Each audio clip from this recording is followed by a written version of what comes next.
Have you ever stopped to wonder if the simple act of looking could change what you see? Quantum physics proved it can, that observation itself can alter the outcome of reality. Yet the strangest part isn't the science, but our confusion about it. If observing changes the world, why does no one truly understand how? Is observation something mystical, or just physics that people keep misinterpreting? Today, we'll strip away the myths and uncover why quantum observation is actually simple, and why that very simplicity is what most minds can't accept.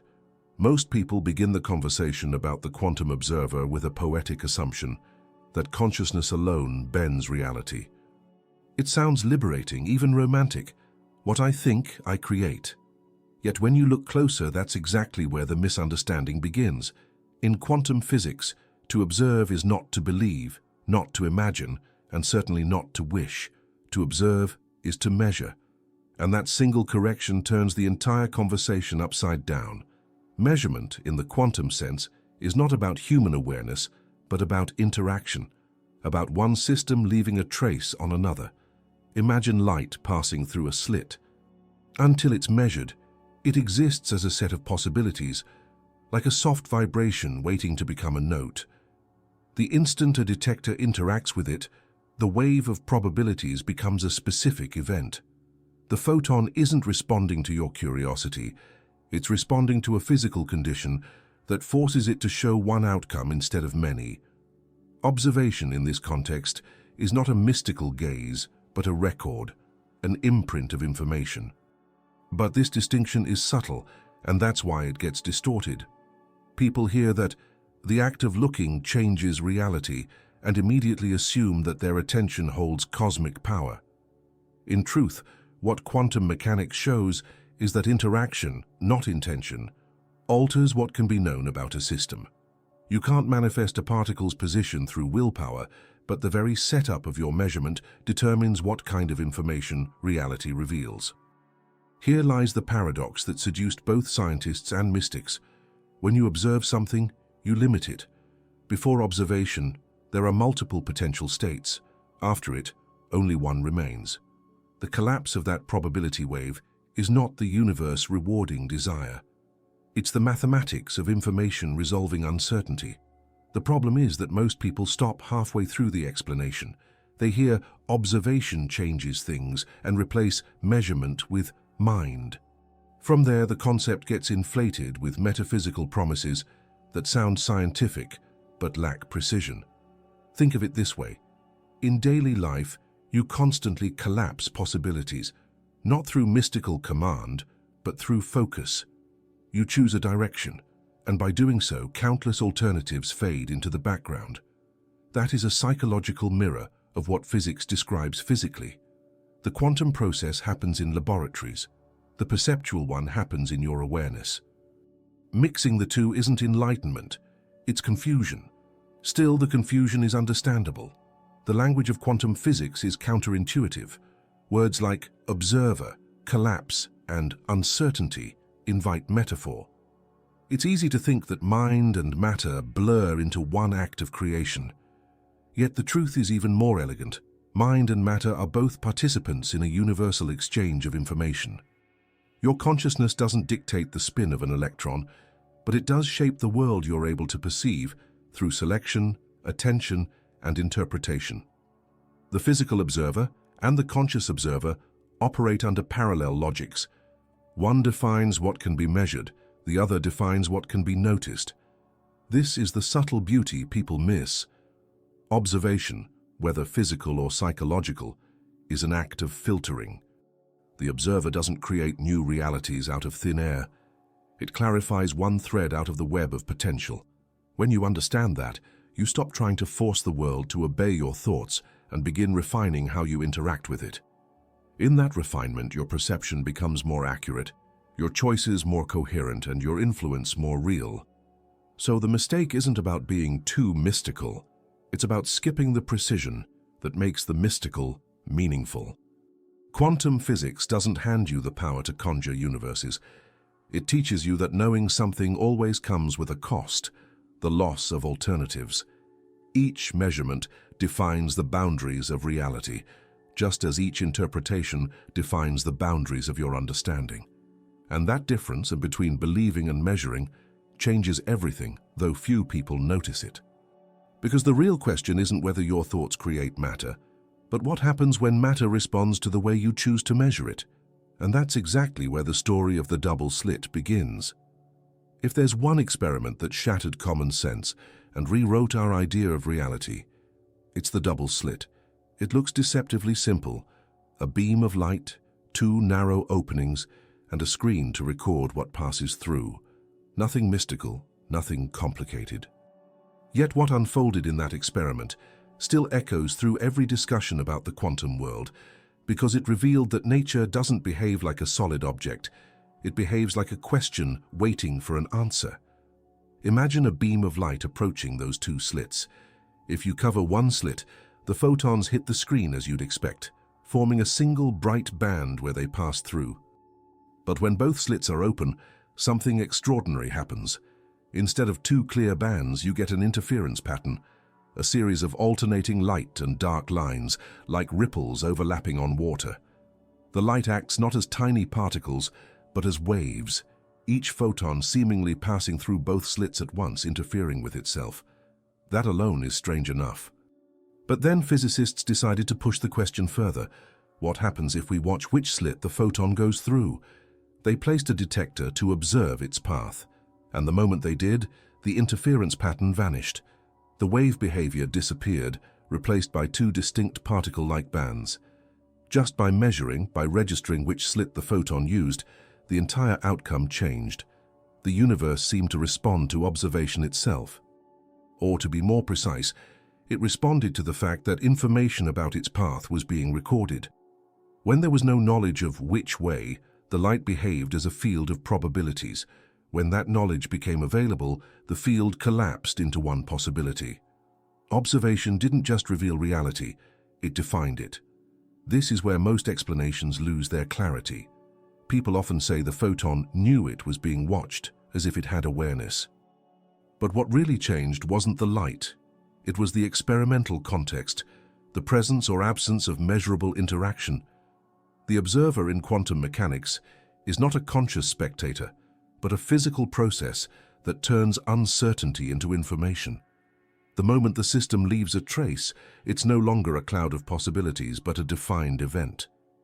Still, this raises a deeper and far more unsettling implication. If the act of measurement alters the result, what is the nature of reality before we measure it? Is the world truly out there, or does it emerge only when observed? In the double slit, particles don't travel a defined path between point A and B. They exist as a wave of probabilities, a mathematical description of what could happen. Only when the system interacts, when something records an outcome, does it choose one. You can sense the philosophical tension. It's tempting to say that consciousness itself causes the collapse, but if you look carefully, the phenomenon happens with or without human awareness. A camera, a detector, or even another particle can act as the observer. What matters isn't the human gaze, it's the irreversible registration of information. Once data exists, the wave function has collapsed. And yet, there's a curious mirror here for human experience. Our minds too are fields of potential until we focus. Countless interpretations float in awareness until attention locks onto one. Like the photon choosing a slit, our perception narrows the field of possibility into a single version of reality. Every decision, every interpretation is a kind of collapse, the psychological echo of a physical truth.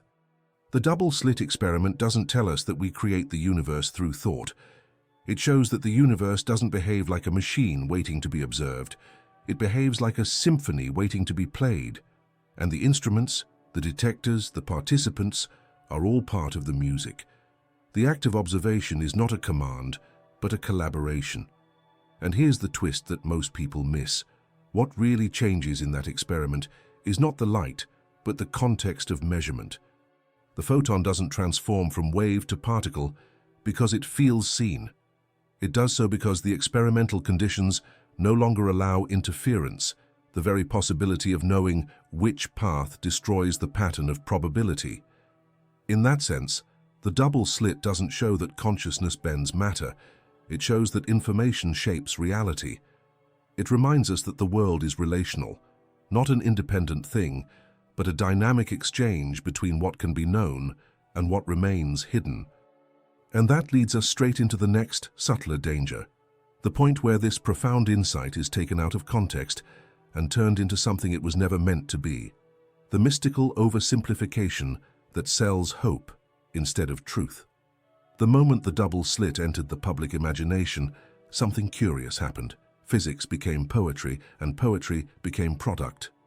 The scientific revelation that observation changes measurement turned in popular culture into a promise that your thoughts create reality.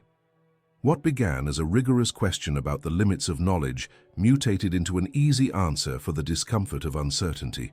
It was no longer about how the universe behaves, but how you might control it. And that's where the danger begins.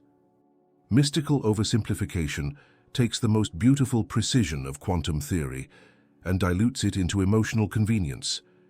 It promises mastery without discipline, transcendence without observation.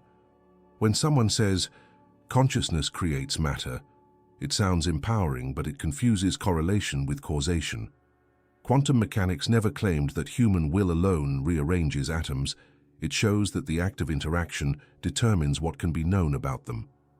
There's a world of difference between influencing your perception and commanding the fabric of reality. The psychological appeal is easy to understand. In a world that feels unpredictable, the idea that your thoughts shape existence gives a sense of safety. It replaces complexity with comfort. But comfort, in this case, costs clarity. The quantum field becomes a metaphor for wishful thinking, and the subtle boundary between science and spirituality gets erased. When that happens, people stop investigating and start believing.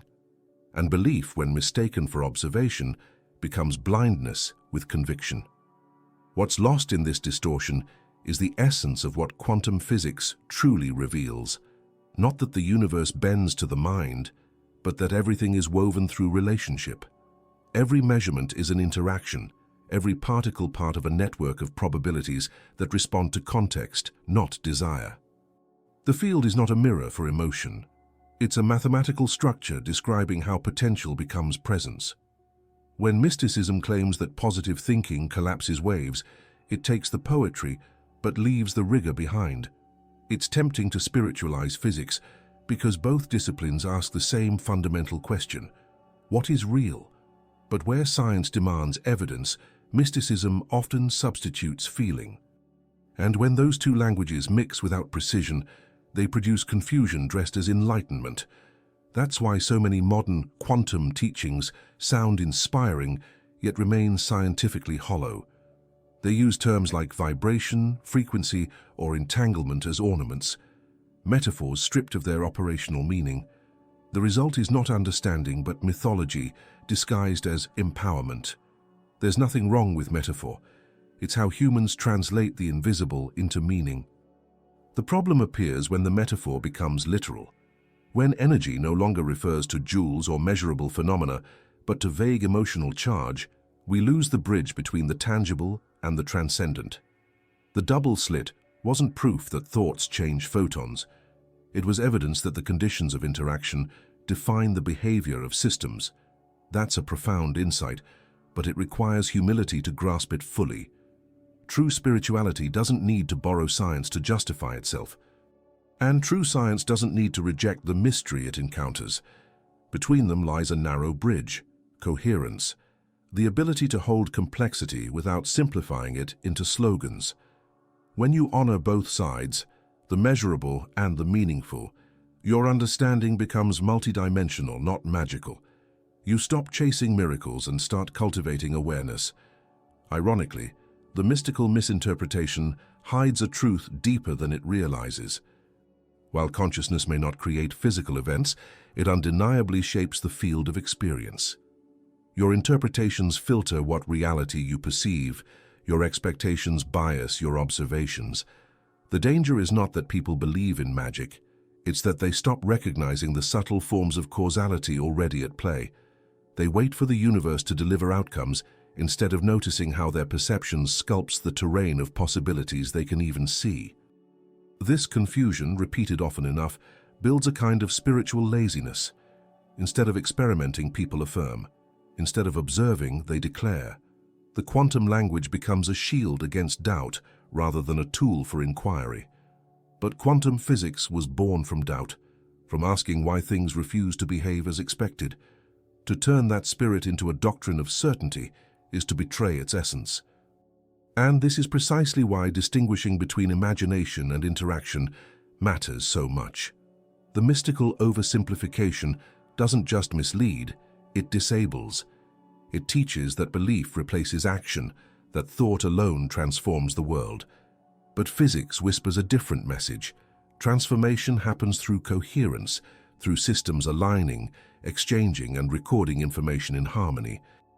And that is where we must turn next, to understand what physicists actually mean when they talk about the observer. In everyday language, the word observer sounds personal, a person who watches, a conscious witness, someone aware of what's happening. But in quantum physics, that word means something entirely different. When physicists talk about an observer, they're not invoking the mind, the soul, or awareness. They're describing a physical interaction that leaves a trace, a transfer of information between a system and something capable of recording it. The observer can be a machine, a molecule, or even another particle. It doesn't need to think, it only needs to register. This is where the misunderstanding deepens. In popular imagination, the observer is a human looking through a microscope. In reality, it's the device, or any physical process, that forces the system to reveal one outcome over others. Imagine an electron moving through space like a fog of possibilities. When it collides with a detector, a mark appears on a screen. That mark is the moment of observation. No mystical gaze, no conscious intention, just the act of the universe exchanging information with itself. In this sense, observation isn't about attention, it's about interaction. When two systems meet, they disturb each other. A photon hitting a detector changes both the photon and the detector, however slightly. That disturbance, that mutual influence, is what collapses uncertainty into measurable reality. The observer effect, then, is not about what you think, but about what you touch, even if the touch happens at the quantum scale.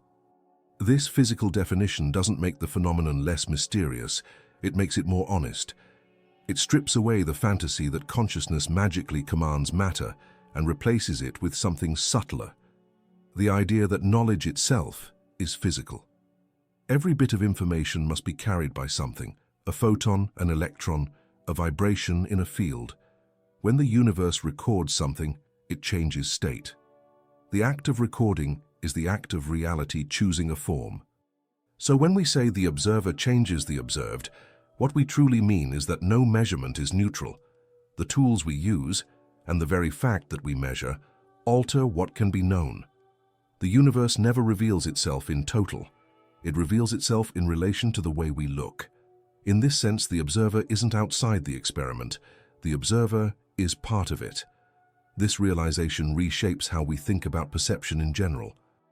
Every act of seeing, even in daily life, is a negotiation between what exists and how we engage with it. Light bounces off a surface, enters your eye, triggers a cascade of signals through the brain. All physical exchanges of energy and information. You never see the thing in itself, you see the record of your interaction with it. Observation, whether in the lab or in consciousness, is always participatory. It's also where the boundaries between science and self begin to blur, not through mysticism, but through structure. The same logic that governs electrons applies, at another scale, to awareness. The brain is not a detached spectator. It's a quantum biological interface that filters, amplifies, and stabilizes the data it receives. The mind doesn't create the world from nothing. It selects a coherent version from the storm of sensory probabilities. You don't manipulate the fabric of reality, you synchronize with it through interaction. To a physicist, the observer is part of the chain that converts potential into fact. To a conscious being, observation is the bridge between experience and existence. The physics is objective, the experience is subjective, but both speak the same language. information transforming into form. Once that's clear, the confusion between thought and observation dissolves. You stop imagining yourself as an external creator and start recognizing yourself as a participant, one node in the vast network of mutual observation that reality continuously performs. And here lies the quiet elegance of the scientific meaning. The observer doesn't stand above the universe but within it. Every measurement, every registration, every photon absorbed or emitted is the universe watching itself. The experimenter, the apparatus, the particle, all are pieces of one continuous feedback loop of information. Understanding this changes how you think about agency. You realize that participation, not control, is the true form of influence. When you align your perception with this principle, awareness stops being a passive mirror and becomes an active interface, not to dominate, but to decode. And that brings us to the next crucial point that almost no one mentions. The collapse of reality doesn't happen when you look at it. It happens when information is recorded. If you've followed the thread this far, you might already feel how the story bends. Quantum physics was never about a mysterious eye in the sky watching particles into existence. The real magic, if we can even call it that, happens not when we look, but when something gets recorded. That's the point no one tells you, and it's the one that changes everything. When we say observation collapses the wave function, most people imagine a conscious gaze, as if awareness itself forces the universe to make up its mind. But the deeper truth is quieter, almost technical. What collapses the wave is not attention, it's registration. The moment information becomes physically stored, the infinite blur of possibilities reduces to one concrete outcome. A particle doesn't decide what it is because someone is staring at it. It decides when its interaction leaves a trace in reality, a mark, a record, an irreversible imprint. Think of the universe as a vast system of memory. Every photon that strikes a surface, every atom that binds or decays, every neuron that fires, each is a registration of information. Until something is recorded, the system remains open, probabilistic, but once a record exists, the past locks into place. There's no going back. The cosmic ledger has been updated. This idea unsettles people because it dethrones human perception. It means reality doesn't wait for us to notice it. Stars explode, particles collide, galaxies form and vanish, all without a single conscious witness. And still it all happens. The universe doesn't need eyes, it needs interaction. A detector on the other side of the lab, or even the environment itself, can act as that witness. The moment information is encoded, whether on film in a digital sensor or in the molecular vibration of another particle, reality has made a choice. In quantum theory, this is called decoherence, the point where the fragile superposition of possibilities interacts with its surroundings and becomes classical, measurable, definite. It's not about belief, but about entropy, the flow of information from uncertainty into form. Every bit of data is a tiny act of creation, not in the poetic sense, but in the literal physical sense of something that can now be known. But if recording is what defines reality, it also defines you. The human brain, after all, is a recording instrument. Every sensory signal that reaches you, sight, sound, texture, is stored and interpreted in neural patterns. Those patterns collapse the world into the version you experience. You don't perceive pure reality. You perceive what has been registered through the lens of your biology and memory. In that way, the same principle that governs photons governs your consciousness. Potential becomes personal through recording. This is where the spiritual layer re-enters, but now on solid ground. Your mind, just like the universe, is constantly translating probabilities into patterns. Each time you interpret an event, you leave a trace, a neural record that reinforces a certain version of reality. And that means awareness is less about seeing the world and more about noticing what you're recording. Every belief, every reaction, every repeated thought is an imprint that shapes the limits of what you'll perceive next. It's not the looking, it's the registering. That's why reflection matters more than vision. The act of noticing what you've already encoded begins to loosen its grip. When you become conscious of the records running your life, you start influencing how new information will be stored. Awareness becomes editing, the art of rewriting the code of perception. So when people say observe your thoughts, they're closer to the truth than they know, because what truly transforms your experience is not passive watching, it's the moment you register differently. You rewire the system, neuron by neuron, bit by bit. You begin to collapse new possibilities, not by staring harder at reality, but by deciding what traces you'll let endure within you. And maybe that's the most practical takeaway of all. The next time you find yourself caught in repetition, a thought loop, an emotional pattern, a familiar reaction, pause for a second. Ask yourself, what am I actually recording right now? Because that record will define what you call real in the moments ahead.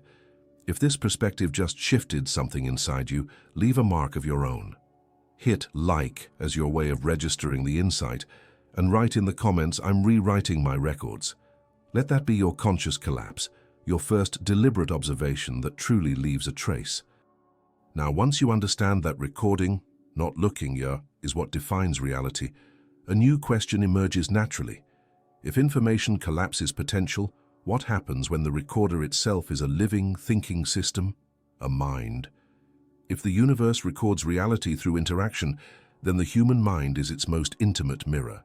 Inside you, the same principle that governs quantum systems unfolds in another form. Your brain doesn't simply perceive reality, it collapses it into experience. Millions of sensory input strike you every second, like an infinite field of probabilities, yet only a fraction becomes conscious. The rest dissolves into background noise, unregistered and therefore unreal to you. What you call my life is the narrow band of possibilities your nervous system chooses to record. In physics, collapse happens when a wave of potential interacts with a measuring device. In consciousness, it happens when a possibility interacts with attention. The brain measures through focus. Every act of noticing is a selective filter that transforms the undefined into the defined. Thought, memory, meaning. You never see the world as it is. You see what your system has resolved as relevant.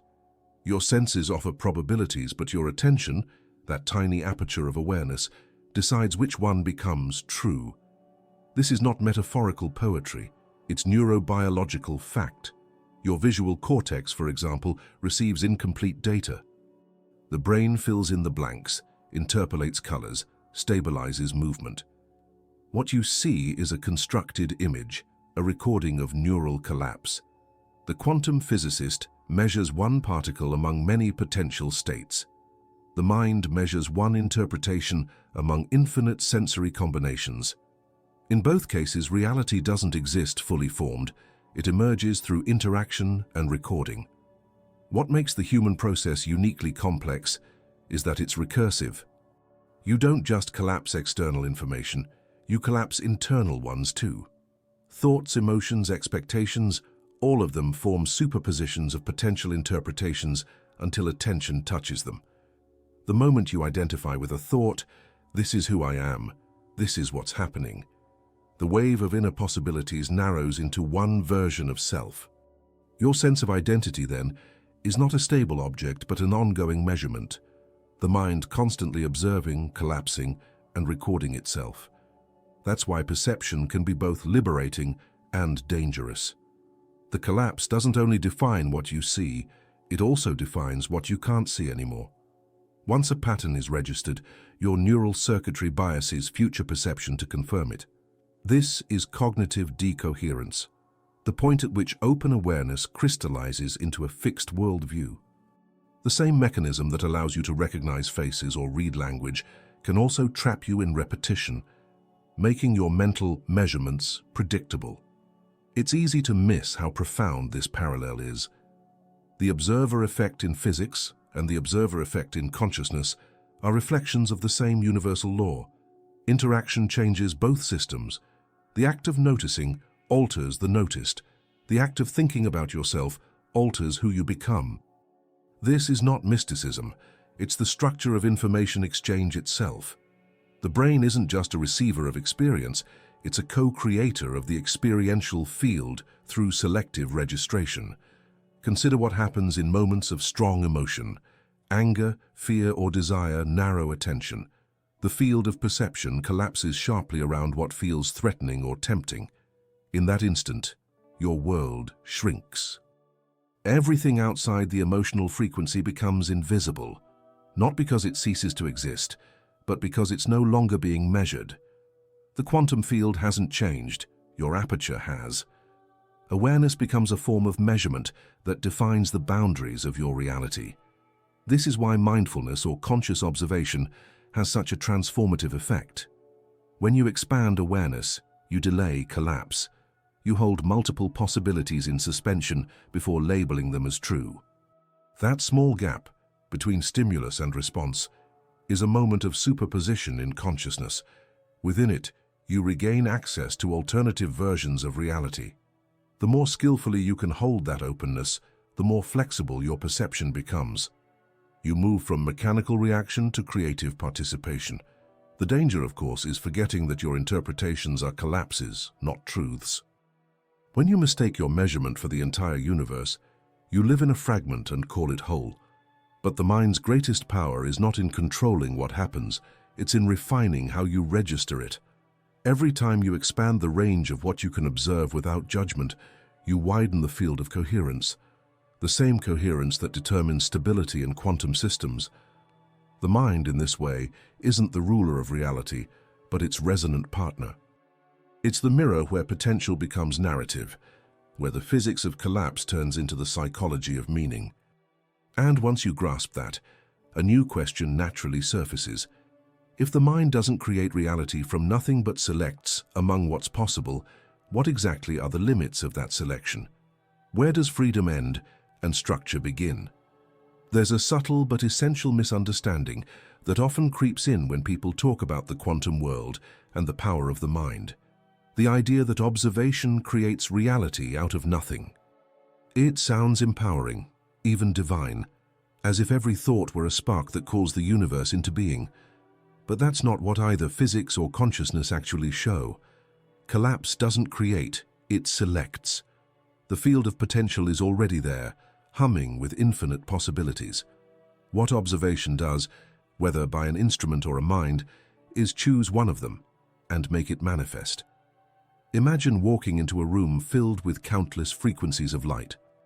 They're all invisible until you tune a prism to a certain angle. The prism doesn't invent color. It isolates one wavelength from the full spectrum and lets you see it. The act of collapse works the same way. The observer, physical or conscious, doesn't conjure existence out of emptiness. It aligns with one possible expression within a field that's already vibrating with options. The miracle isn't creation, it's coherence between what is possible and what is expressed. In quantum physics, this principle is clear. Before measurement, a particle exists as a wave function, a mathematical cloud of probabilities. Measurement doesn't fabricate the particle, it determines which of its potential states becomes realized. The universe isn't a blank page waiting for thought to write on it, it's an intricate text written in every possible language at once, waiting for an observer to read one version. The observer's act doesn't invent the story, it highlights one sentence among billions. The same dynamic plays out inside you. When you make a decision, you're not creating options from thin air. You're selecting from a landscape of possibilities, thoughts, memories, intuitions, emotions that already exist in potential form within your awareness. Every choice collapses that landscape into a path. The idea of manifestation, when stripped of exaggeration, is not about forcing the universe to comply with will, but about attuning yourself to the probability you want to inhabit. The field doesn't obey desire, it responds to alignment. That's where most people get lost. They confuse imagination with tuning. They think that wanting something intensely will cause reality to reshape itself instantly, like clay under command. But intensity without coherence is noise. You can't collapse a probability that your own system isn't synchronized with. It's like trying to tune into a radio frequency while your receiver is full of static. The wave exists, but you can't stabilize it long enough to hear the music. In both physics and consciousness, the signal only becomes real through coherence. This is why emotional and mental alignment matter. When thought, feeling, and action vibrate in different directions, the field around you stays scattered. But when they begin to resonate, when what you intend, what you feel, and what you do form a single vector, you stop trying to create and start selecting deliberately. The universe isn't forced, it's invited into resonance. Collapse happens naturally when coherence reaches a threshold. There's an elegance in realizing that reality is participatory, but not obedient. You don't rule the field, you harmonize with it. Creation in the quantum sense is continuous. The field is always generating infinite versions of what could be. Selection, however, is your role within that dance. Through focus, through coherence, through sustained resonance, you narrow the probability band until one version becomes the world you live in. Notice how this perspective reframes responsibility. If collapse is selection, not creation, then every moment of awareness is a choice among pre-existing potentials. You're not burdened with inventing a universe, but you are accountable for the frequencies you align with. Every reaction, every emotion, every interpretation is a subtle vote for one version of reality over another. The field doesn't care what you choose. It simply reflects coherence where it finds it, and that realization carries both humility and empowerment. You can stop pretending to control everything, and yet you can start participating with intention. Reality doesn't need your command, it needs your consistency. You become a collaborator in the unfolding of what already wants to exist, guiding the collapse not through force, but through frequency. Once you see that collapse is selection, a new kind of question arises. If the field responds not to will but to coherence, then what defines that coherence? What makes one alignment stable while another dissolves into chaos? That's the frontier where physics begins to meet behavior, where the principle of resonance turns into the practice of living. The idea that collapse is selection, not creation, leads naturally to the next threshold, coherence. It's here that the invisible architecture of reality starts to reveal its pattern. The field doesn't respond to your wishes, your affirmations, or your moods in isolation. It responds to coherence, the alignment of vibration, intention, and action into one clear frequency. That's the limit of observation. Beyond coherence, nothing holds. The field does not obey will, it obeys structure. In physics, coherence means stability in phase. When waves move in sync, they amplify each other. When they clash, they cancel out. The same happens in human experience. Thoughts, emotions, and behaviors are like quantum waves within your system. When they are fragmented, when you think one thing, feel another, and act in a third direction, they interfere destructively. Your signal collapses into noise. You may observe, but nothing consistent manifests because your own field is incoherent. Every interaction in the universe depends on this balance. A laser, for example, is coherent light. Every photon marching in perfect rhythm, forming a beam capable of cutting steel. A light bulb, by contrast, is incoherent. Its photons radiate chaotically, illuminating everything, yet penetrating nothing. Human attention works the same way. Scattered awareness illuminates, but only focused coherence transforms.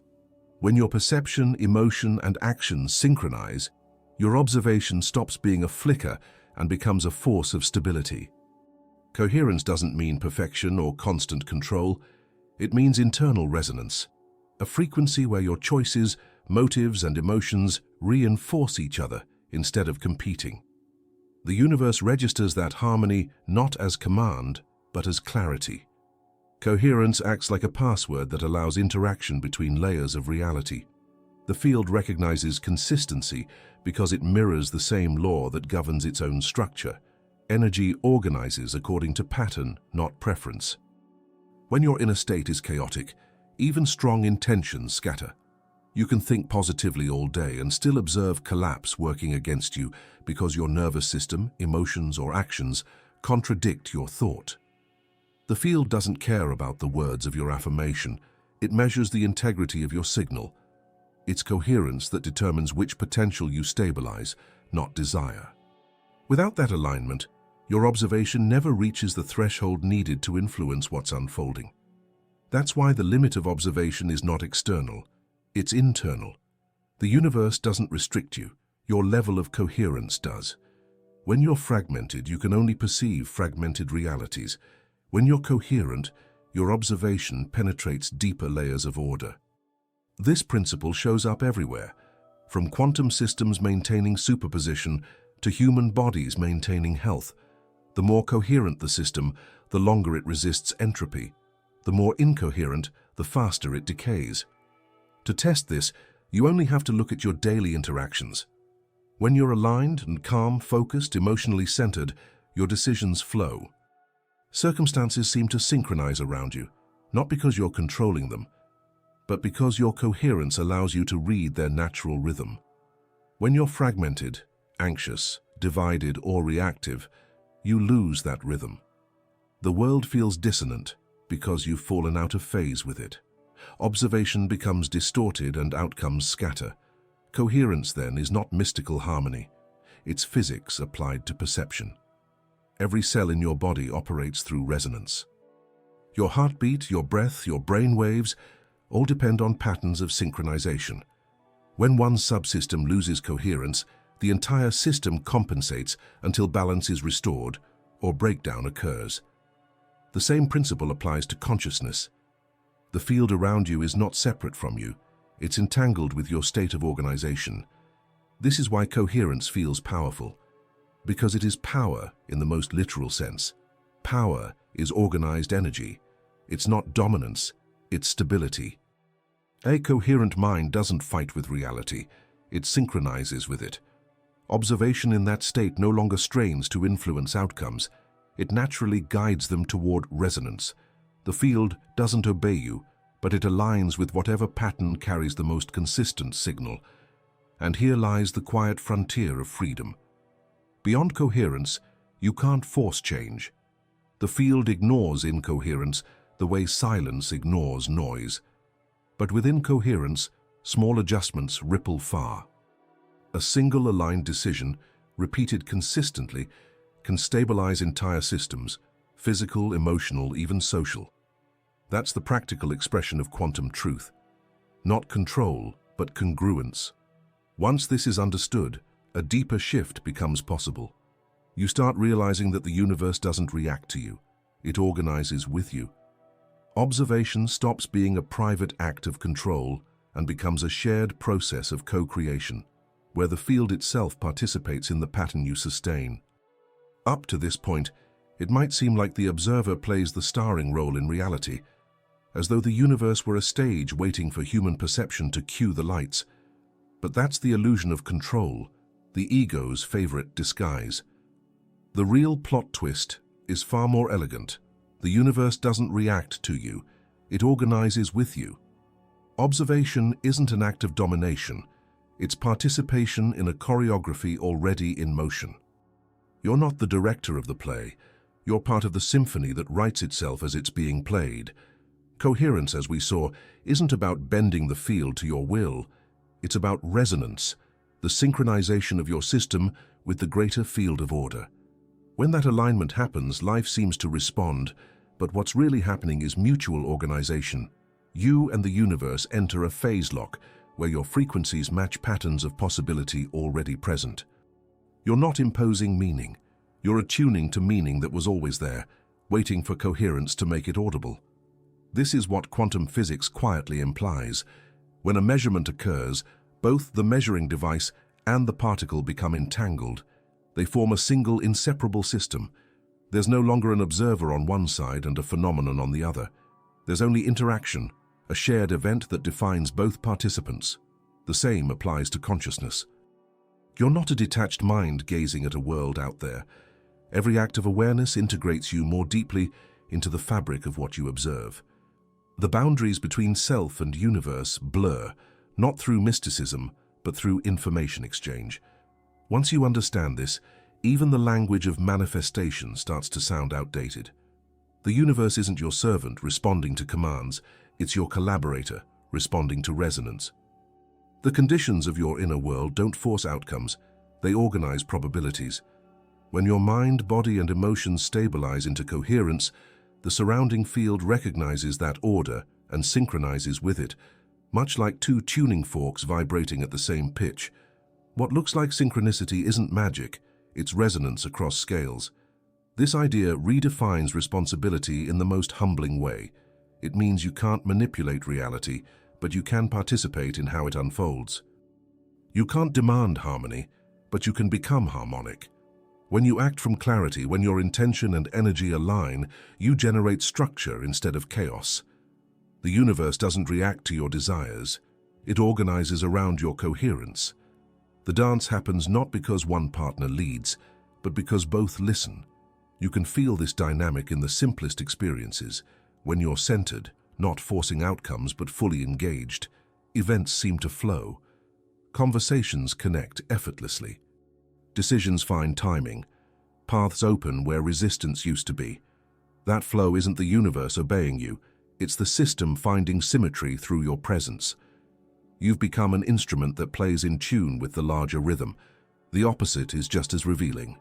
When you're fragmented, when intention and action contradict each other, the field can't find stability around you. Reality begins to look hostile or random, not because it is, but because your signal generates interference instead of coherence.